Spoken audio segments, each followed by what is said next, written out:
다 함께 찬송가 144장 함께 찬송하겠습니다.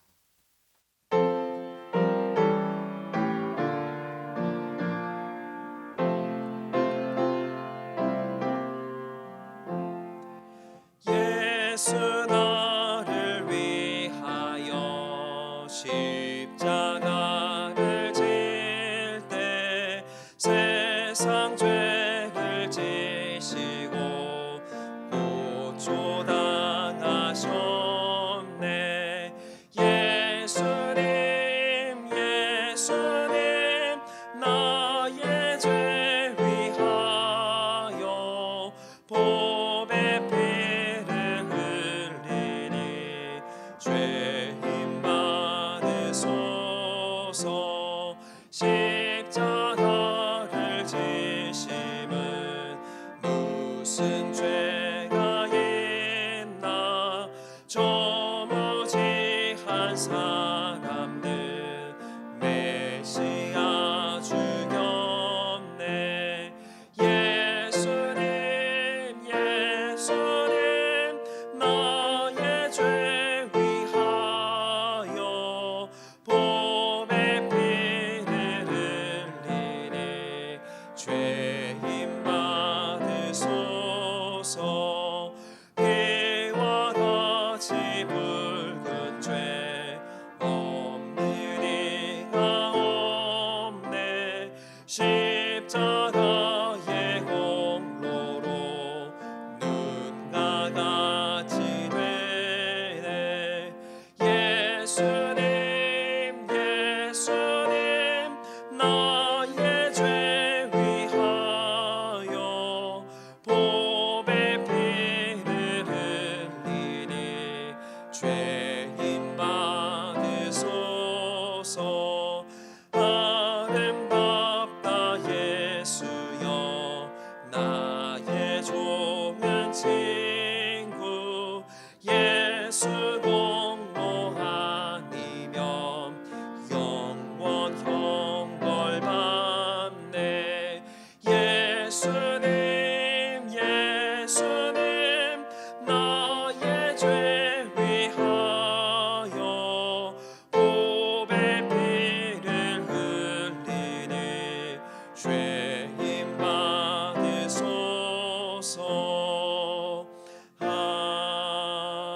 아멘. 찬송가 540장 힘차게 박수하면서 함께 찬송하겠습니다.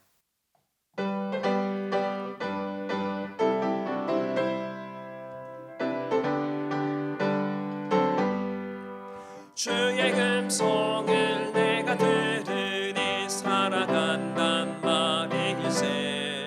믿는 마음으로 주께 가오니 나를 영접하소서.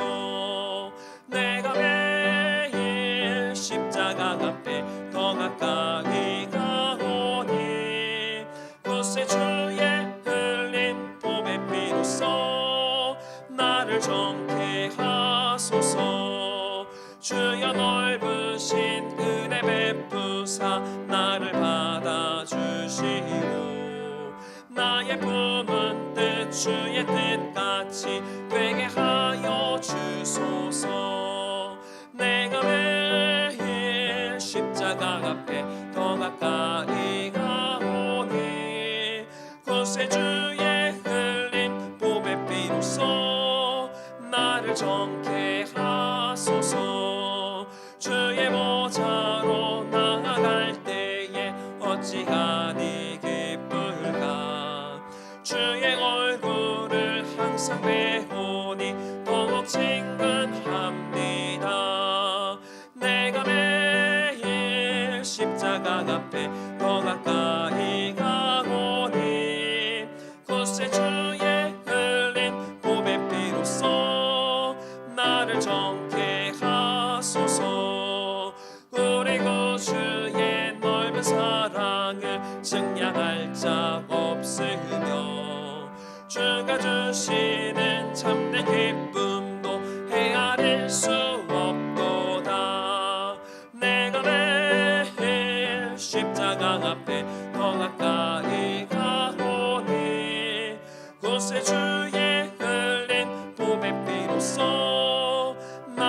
영케 하소서.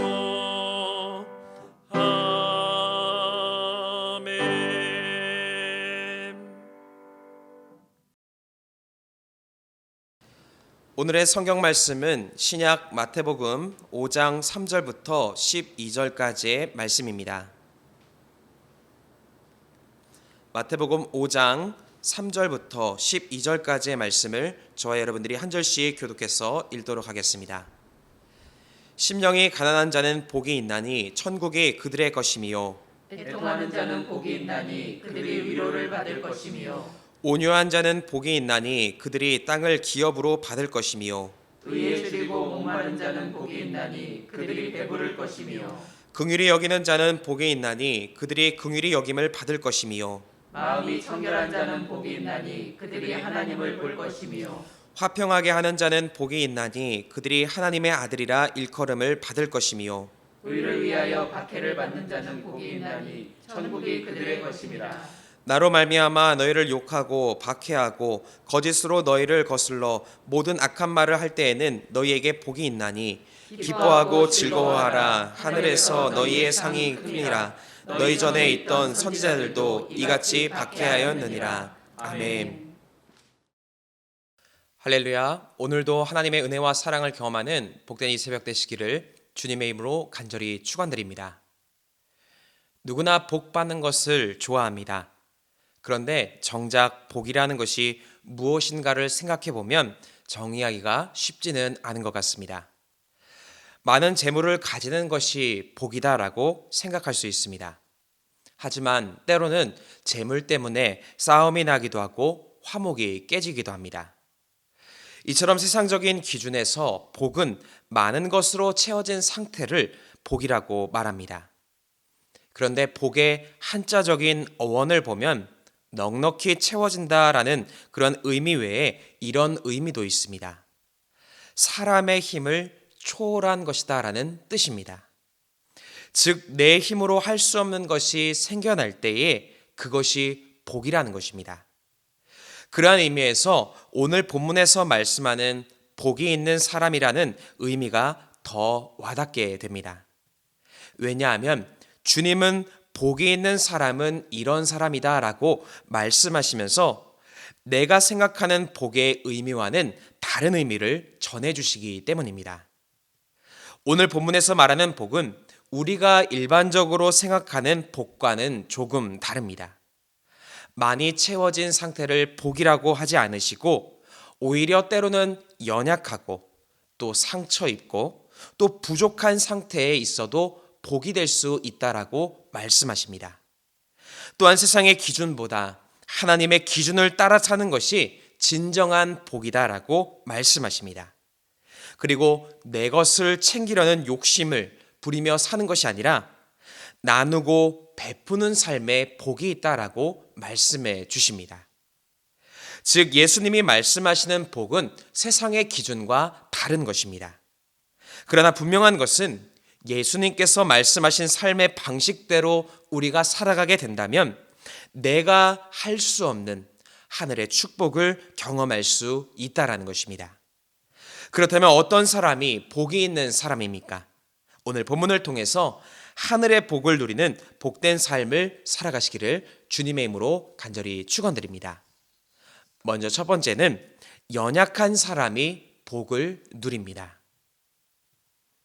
앞서 이야기한 것처럼 세상에서는 많은 것을 가진 사람을 복받은 사람이다라고 말을 합니다. 그런데 주님 앞에서는 오히려 많은 것이 없는 것이 복을 경험하는 길이 될 수도 있는 것입니다. 제가 한 번은 좋은 뷔페 식당에 가서 식사를 했던 적이 있습니다. 온통 둘러봐도 너무나 맛있는 음식들이 가득 차 있었습니다. 저는 얼른 자리에서 일어나서 맛있게 보이는 음식들을 접시에 담았습니다. 그리고 자리에 앉으면서도 다음에는 이것을 가져다 먹어야겠다라는 생각을 하고는 곧바로 식사를 했습니다. 그런데 첫 번째 접시를 다 먹자 배가 불러오기 시작했습니다. 다시 일어나서 두 번째 접시를 준비해서 먹고 싶은 음식들을 담게 되었습니다. 그리고 자리에 앉았는데 이미 배가 불러버린 뒤라 그 음식을 먹는 것이 쉽지 않았습니다. 그래도 아까운 마음에 그것을 다 먹고 다시 일어나서 세 번째 접시를 채우러 갔습니다. 그런데 눈앞에는 맛있는 음식들이 많이 있었음에도 불구하고 선뜻 그 음식을 담을 용기가 나지 않는 것이었습니다. 이것을 담아가도 먹을 수 있을까라는 생각을 하게 된 것이었습니다. 많은 것이 이미 채워진 상태에서는 다른 것을 채우는 것이 결코 쉽지 않습니다. 때론 주님 앞에서 우리의 모습이 이와 같지 않은가 생각해 봅니다. 내 생각이 너무 많이 채워져 있으면 정말 좋은 주님의 사랑을 받아들이는 것이 어렵다라는 것입니다. 그러한 의미에서 주님 앞에선 오히려 연약한 모습이 주님이 주시는 좋은 복들을 받아들이는 데에 은혜의 조건이 될 수 있는 것입니다.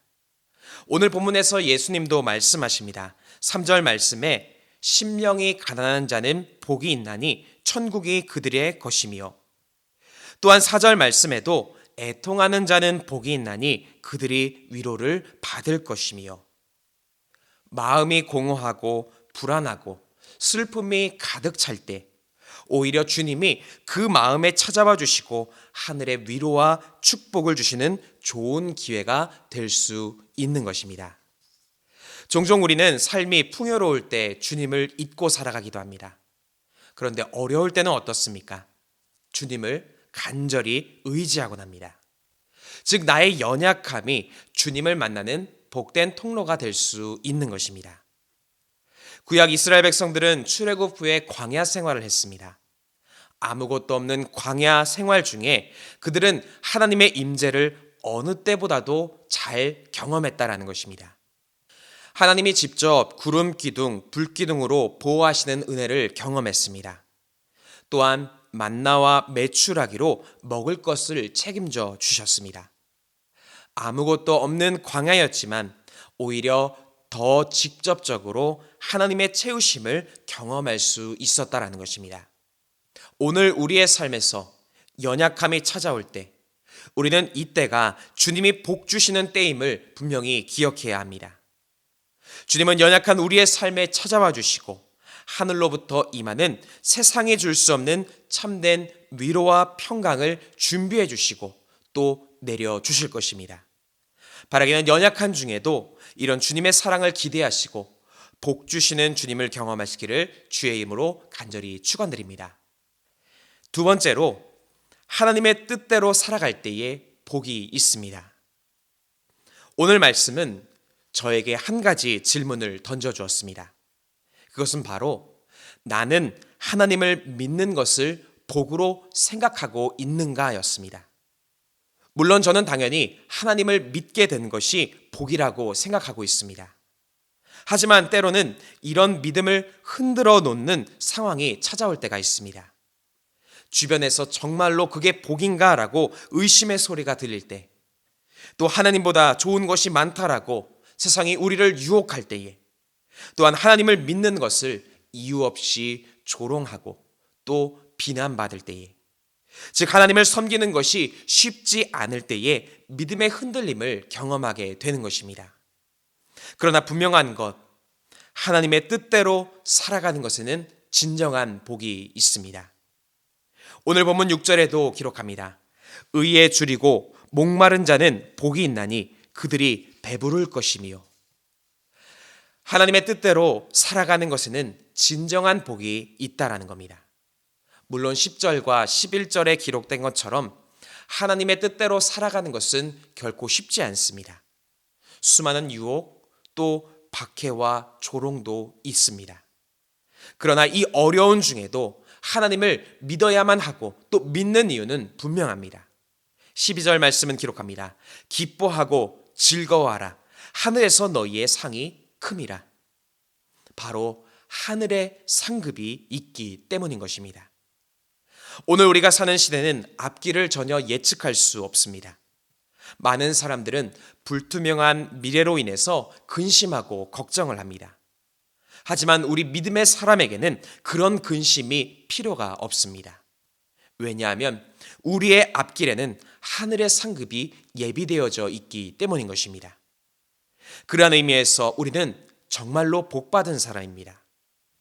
앞길이 미리 예비된 삶, 우리는 그런 복을 가지고 살아가고 있는 것입니다. 그러기에 바라기는 이미 우리에게 예비된 복을 잘 간직하시기를 바랍니다.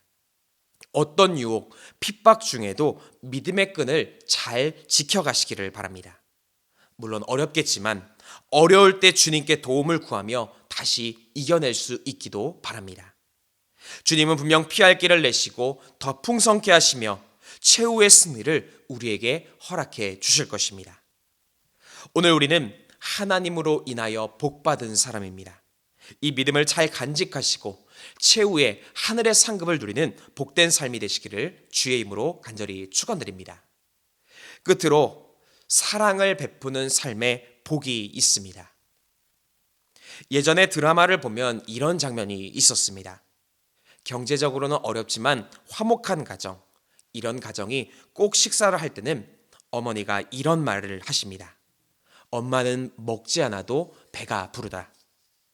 최근에 들어서야 자녀들을 키우게 되면서 저도 그 마음이 무엇인지를 조금씩 깨달아가고 있습니다. 사랑이라는 것은 참 신기한 것 같습니다. 받을 때만 기쁜 것이 아니라 사랑은 나눌 때도 참 기쁩니다. 그리고 더 신기한 것은 나누고 있는데 오히려 채워진다라는 것입니다.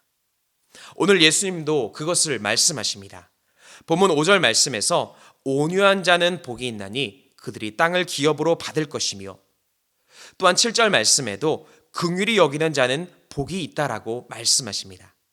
또한 9절 말씀에도 화평하게 하는 자는 복이 있다라고 말씀하십니다. 즉 온유하고 긍휼하고 화평하게 사랑을 나누는 삶에 복이 있다라는 겁니다. 이것들은 다 나의 것을 나누고 베푸는 것입니다. 여기에는 나의 희생과 헌신이 필요할 수도 있습니다. 손해를 보게 되고 남에게 지게 될 것만 같고 무시당할 것만 같습니다. 그런데 이런 사랑을 베푸는 삶에는 분명한 것은 채움이 있다라는 겁니다. 꼭 사랑한 만큼 다시 받을 수 없을지는 몰라도 나누는 기쁨, 또 무엇보다도 하나님께서 나의 삶을 지켜보고 계시기에 하늘의 상급을 쌓는 사랑의 삶이 된다는 것을 기억하시기를 바랍니다. 우리가 믿는 예수님은 누구보다도 사랑하는 삶을 살아가셨습니다. 목숨까지도 희생하시며 나를 위한 사랑을 보여주셨습니다. 마찬가지로 우리도 사랑을 베푸는 삶을 닮아가야 하는 것입니다. 이것이 복이 있는 삶이 되게 되는 줄 믿습니다. 이처럼 사랑하는 삶을 통하여서 복이 있는 삶을 살아가시기를 주님의 이름으로 간절히 축원드립니다. 함께 기도하시겠습니다. 사랑과 은혜가 충만하신 하나님, 오늘 우리의 삶에 찾아와 주셔서 약할 때 강함이 되시는 복을 누리게 하여 주심에 감사드립니다. 주님의 뜻을 따라가기 위해 최선을 다하며 살아가게 하여 주시고 그로 인하여 하늘의 상급을 누리게 하여 주시옵소서. 또한 주신 복을 잘 간직할 뿐만 아니라 이웃을 위해서 나누며 살아가는 데에도 최선을 다하게 하여 주시옵소서. 오늘 이 시간 정성 모아 주님 앞에 귀한 예물 드린 손길이 있습니다. 이 예물을 기쁘게 받아 주시옵고 드린 손길 가운데에는 하나님의 한량없는 은혜와 축복으로 채워 주시옵소서. 또한 함께 기도할 때에 하나님 은혜 내려주시고 무엇보다도 주님께 기쁨이 되는 거룩한 기도를 할 수 있도록 인도하여 주시옵소서. 모든 것 감사드리며 우리의 복의 근원이 되시는 예수님의 이름으로 간절히 기도드립니다. 아멘. 하늘에 계신 우리 아버지여, 이름이 거룩히 여김을 받으시오며 나라가 임하시오며 뜻이 하늘에서 이루어진 것 같이 땅에서도 이루어지이다. 오늘 우리에게 일용할 양식을 주시옵고 우리가 우리에게 죄 지은 자를 사하여 준 것 같이 우리 죄를 사하여 주시옵고 우리를 시험에 들게 하지 마시옵고 다만 악에서 구하시옵소서. 나라와 권세와 영광이 아버지께 영원히 있사옵나이다. 아멘. 이 시간 함께 공동의 기도 제목을 가지고 함께 통성으로 기도하겠습니다. 먼저 주신 말씀에 의지하여 함께 기도하겠습니다. 또한 특별히 사순절을 맞이하여 하나님의 거룩한 성품을 닮아가는 우리가 될 수 있기를 함께 기도하겠습니다. 또한 나라와 민족을 위해서 기도하실 때에 질병의 종식을 위해서 기도해 주시고 특별히 대통령과 위정자들을 위해서도 함께 기도하겠습니다. 또한 교회를 위해서 기도하실 때에 사랑으로 세상을 치유하는 교회가 될 수 있기를 기도하시고 담임 목사님의 신원의 강건함을 위해서 또 교회 학교와 청년부의 거룩한 부흥을 위해서도 함께 기도하겠습니다. 또한 우리 가정과 개인을 위해서 함께 기도하시고 또 이웃을 위하여 중보하며 기도하실 때에 병환 중인 환우들 또 어려움 가운데 있는 이웃들을 위해서 함께 기도하겠습니다. 이 시간 함께 기도하겠습니다.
주옵소서.